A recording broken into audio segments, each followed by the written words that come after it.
I would like to extend a warm welcome to all members of the Cabinet, other members of the Council, members of the public and officers in attendance at today's special Cabinet meeting of the 21st of March 2025. Welcome to members of the public and press who may be watching the meeting live on YouTube. I am Councillor Jill Cleary, Leader of the Council and Chairman of the Cabinet. I would now like to hand over to Democratic Services to read the housekeeping note. Thank you. Please note that this meeting is being broadcast live on the Council's website and on YouTube. It will remain available for a minimum of 12 months. I would remind those in attendance to use your microphone when speaking and remember to switch it off once you have finished. Please also switch any mobile devices to a silent setting for the duration of the meeting. If the fire alarms ring, please can everyone leave the room immediately and use the nearest fire exit, but do not use the lift. Please go to the fire assembly point, which is located at the bottom of the car park by the garages. Thank you. Please would members introduce themselves during the meeting, if not already introduced by name. Apologies. I have one apology from Councillor Steve Davis. I have no leaders' announcements, you'll be pleased to know. Item 2, declarations of interest. I would like to ask the monitoring officer to clarify a dispensation that has been granted to all members of the Cabinet. Thank you, Leader. Just to confirm that members of the Cabinet have a dispensation to take part and vote in the matter this morning, notwithstanding their interest in the matter arising from receiving a member allowance and the reorganisation of councils. Thank you, Tanya. Do Cabinet members have any other declarations of pecuniary or any other interest in respect of the business for this meeting? None? Thank you. I will now go on to item 4, devolution update and local government reorganisation interim plan. As this report outlines, we have been instructed by government to work with other councils on devolution and local government reorganisation. This is not our priority, and we definitely do not think LGR organisation in this way is the right thing for the forest. I have been working as instructed with leaders across the area, and we have agreed a draft submission on guiding principles that we hope all councils will be able to support. However, there is no consensus on options going forward. Some councils seem to favour a move to very large councils. As I said last night, we do not. Some councils want to make a case for breaking up existing districts to start from scratch. As I said again last night, we do not. I have been clear from the start that if we have to do this, then I believe the best model for the forest is a rural-focused unitary council, bringing together the New Forest area with Mid-Hampshire. This new council will be financially sustainable and also respect our heritage, support our economy and protect our unique environment. Last night's debate was a debate with heartfelt contributions, and rightly so. Our residents heard that we will continue to look out for their interests, not just within this council, but in any future council. Thank you to all councillors' collective support for our position. So I would now like to ask our Chief Executive, Kate Ryan, if she has any further technical details to add. Thank you, Leader. As specific to the Cabinet recommendations this morning, I wanted to outline a few key points regarding the process of local government reorganisation so far. As a background paper to the report today is the letter from the Minister for Local Government to all the leaders in Hampshire and the Solent. This outlined a formal invitation to this council to work with other councils across the area to develop a proposal for local government reorganisation, along with additional guidance and a timeline. An interim plan was requested by government by the 21st of March, and this is what Cabinet have before you today in Appendix 1. This interim plan is the result of meetings of leaders across Hampshire and the Solent, and the New Forest made strong representations through this process to ensure our key concerns were included. This submission is in the process of being considered by every council across Hampshire and the Solent this week. However, as the leader has made clear, there are different views across the 15 councils, and work will continue to develop one or more proposals by the final submission date, which is currently the 26th of September. Our proposed submission does make the case and requests that government extend this timeline in line with other authorities to November. This report also outlines that LGR is taking a significant amount of capacity, at this point primarily from the senior leadership and corporate services of the council. However, as we move forwards, we know from experience that this will grow, and the council has made the decision to allocate a £150,000 budget to set up and resource the LGR programme. This report asks Cabinet to delegate the authority to myself as Chief Executive in consultation with the leader to access and spend funds from this reserve as necessary. One example of capacity that will be required will be to support a programme of engagement with town and parish councils to explore their role in the future model of local government. And this report also asks Cabinet to approve this programme. And finally, to flag for those in attendance, we are jointly holding an LGR event with the New Forest Association of Local Councils for town and parish councils on Monday, the 28th of April. Thank you. Right, just for your information, a supplement has been published which confirms the resolution passed by Council last night, and it also includes key points arising from the debate which you may refer to, and they, I believe, are at the back of the room for you. So I would like, with that, I need to read this, sorry. The Special Council meeting passed the following resolution. It is the Council's view that Cabinet recommendations 2C should be amended as follows.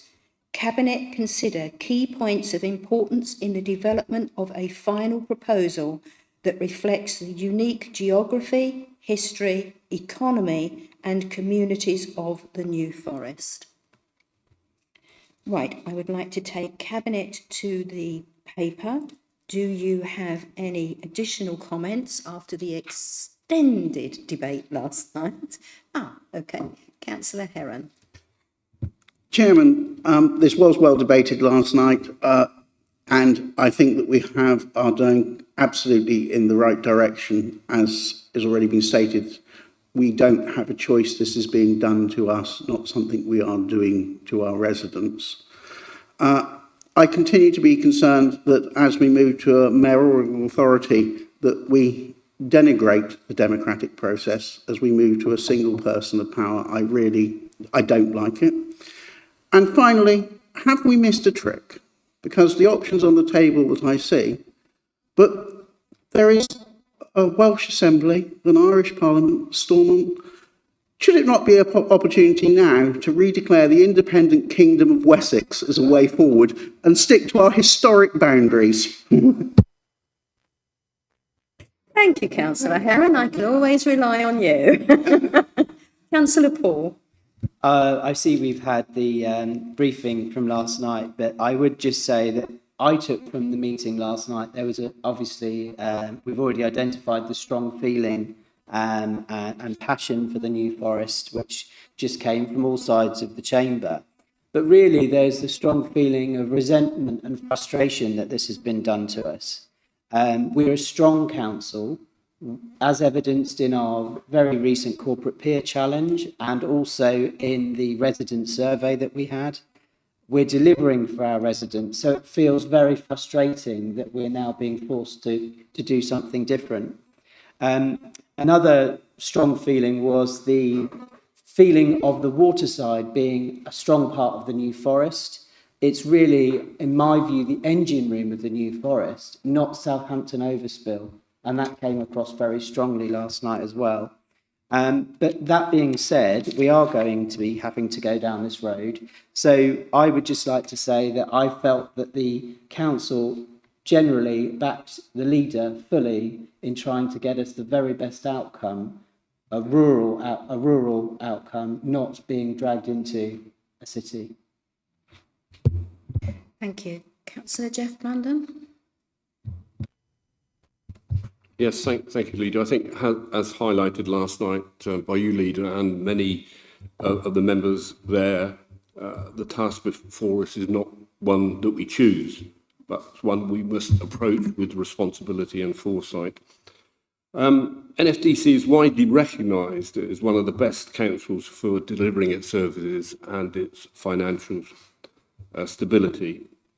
This is evidenced and highlighted following the LGA Peer Challenge report in December and also our resident survey. I think the emphasis on a rural focused unitary council with a forest is really compelling. The model not only aligns with our values, but it ensures that our unique environment, our economy, heritage are preserved. And that particularly the water side being an integral part of the New Forest with its unique history and character, and also our links northwards to Romsey and Winchester, which are also well recorded with land ownership to the south of the forest. The vision respects the character of our communities while addressing the practicalities of financial sustainability. I also want to pick up on the comment that was made that bigger is not always better. The idea of creating larger councils further removed from the people they serve really runs counter the principles of localism and community engagement. Instead, we should strive for a structure that brings decision-making closer to the people, building on the geography of our towns and parishes. On your comment of having contingency plans, I think that demonstrates a pragmatic approach to the uncertain process. And it's reassuring to know that we're prepared for various scenarios, even those beyond our control. This proactive mindset is essential, I believe, as we continue to navigate the complexities of local government reorganisation. Also, as we consider recommendations, clear we're not just responding to the government mandate, but we're shaping the future of our communities. And the allocation of the 150,000, which was mentioned to support the programme of investment, and also in community assets, a large amount, is a commitment to protecting local services and ensuring a smooth transition. I think in conclusion, I wholeheartedly support the submission and urge you, everybody, to do the same, which I obviously will happen. I think it's a pivotal moment for our council and our communities.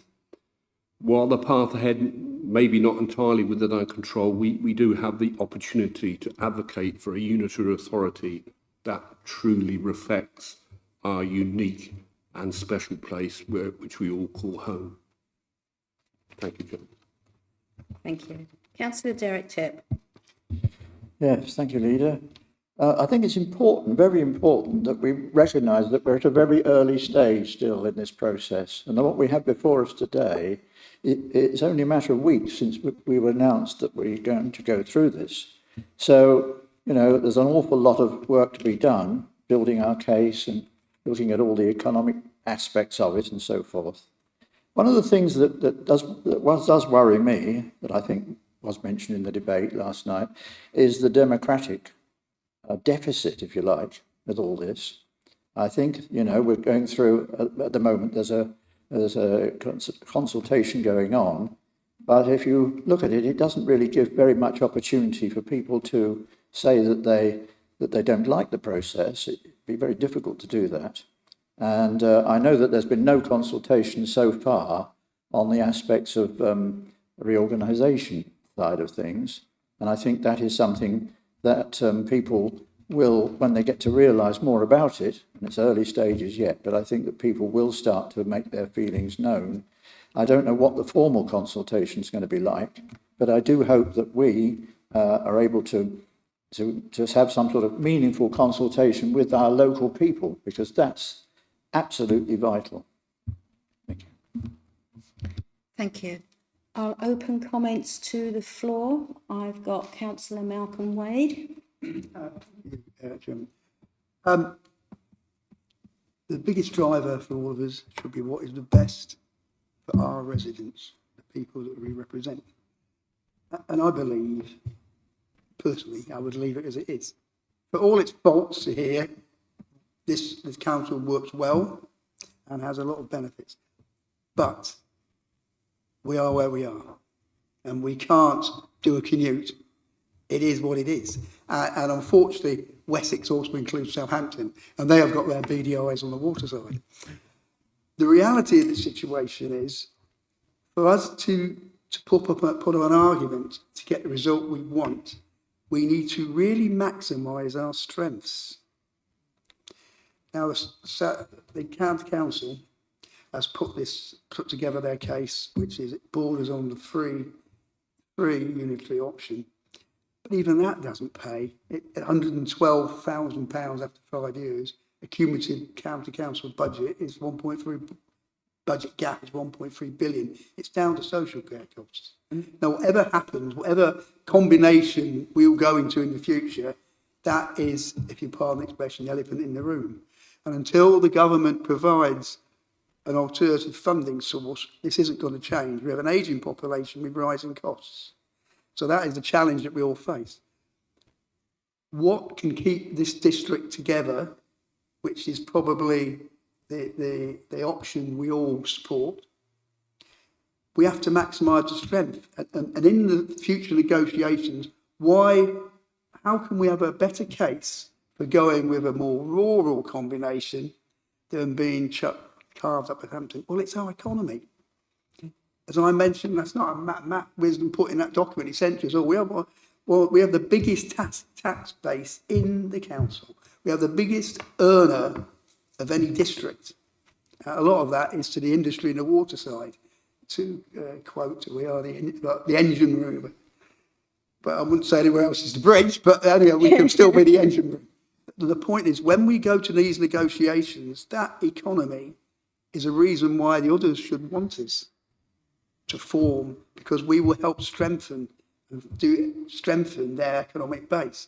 So we should use that wholeheartedly, make that an advantage in negotiations going forward, because we then should be desirable, which is why Southampton wants to carve off the waterside.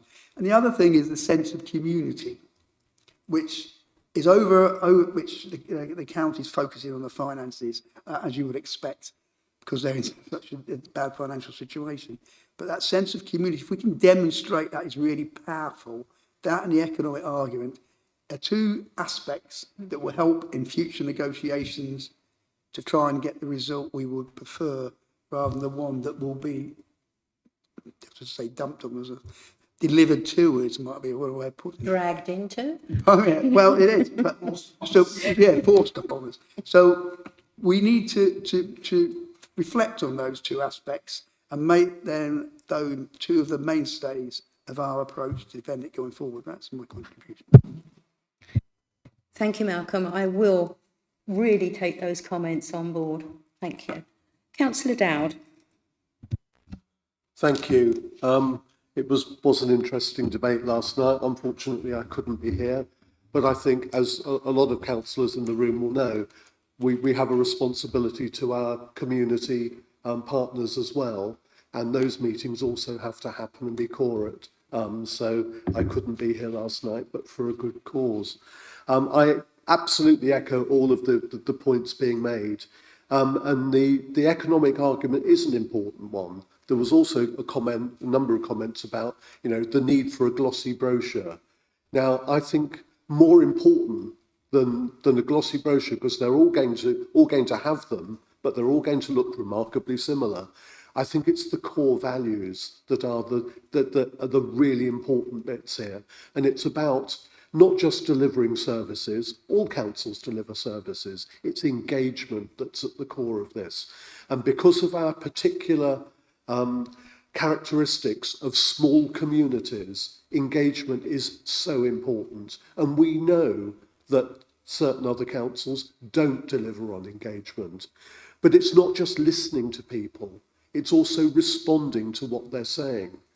And I think, certainly since I've been a councillor here, the quality of the engagement and response to engagement, whether it's taxi companies, whether it's parish and town councils, is a strength now. It's something that has grown. And I think this is something that we should be pushing as really important. If the government is genuine in wanting to improve local government for local people, that should be the heart of it. It's about listening and responding to local need. So I would hope that would shine through any proposal that we offer, with examples of what this council has done to respond to local need, and maybe even to change course on things as a result of consultation. Because that's what our residents expect. They want to be heard. Thank you.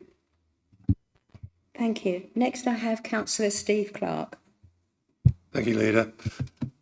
Yeah, I endorse everything that everybody's been saying today, but particularly picking up on this argument that bigger is better.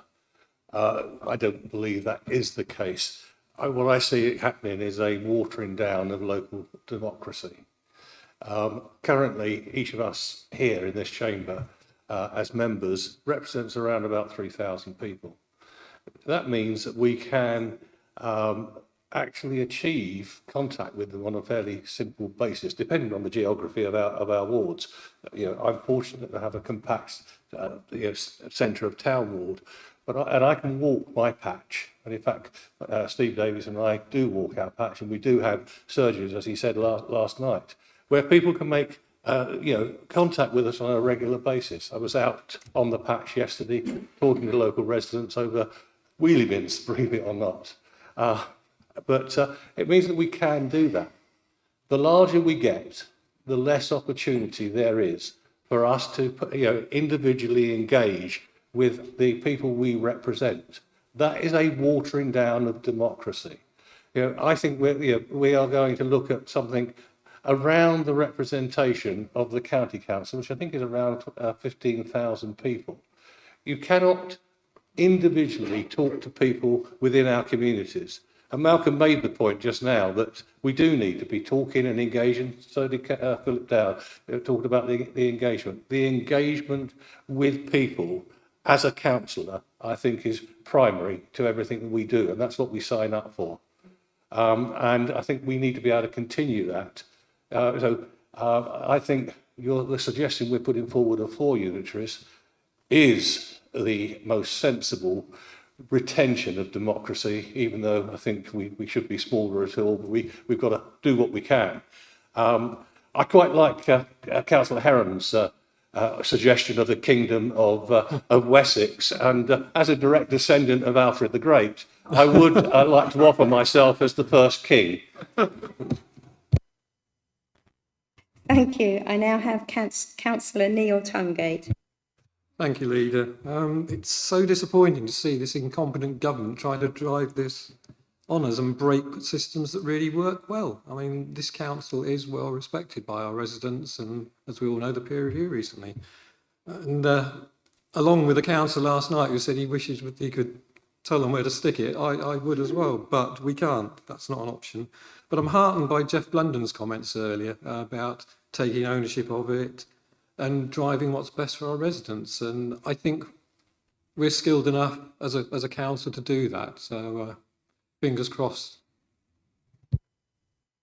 Thank you. Does anybody else wish to speak?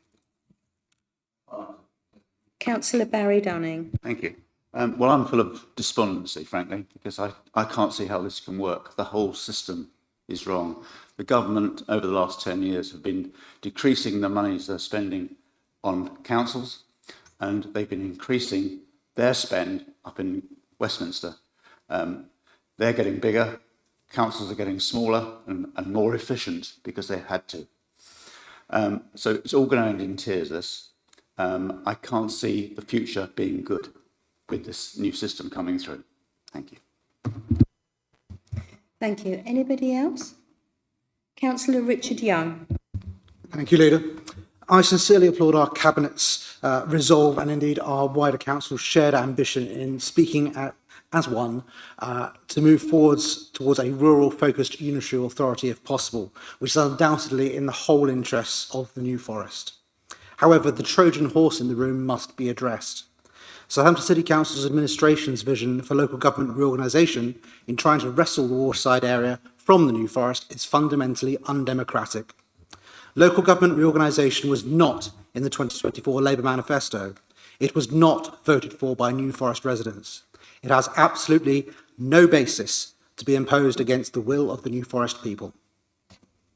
Dividing up the New Forest in any way is wholly unconscionable, and I, for one, will therefore robustly and unendingly oppose it with everything that I possess. Thank you. Anybody else? No? Okay. Can I take Cabinet to the recommendations on pages 4? Do the Cabinet agree? Agreed. Thank you. Okay, there's no other business today, so a very short Cabinet. Thank you for your attendance. Thank you wholeheartedly for all the heartfelt comments from last night. I now declare the meeting is closing.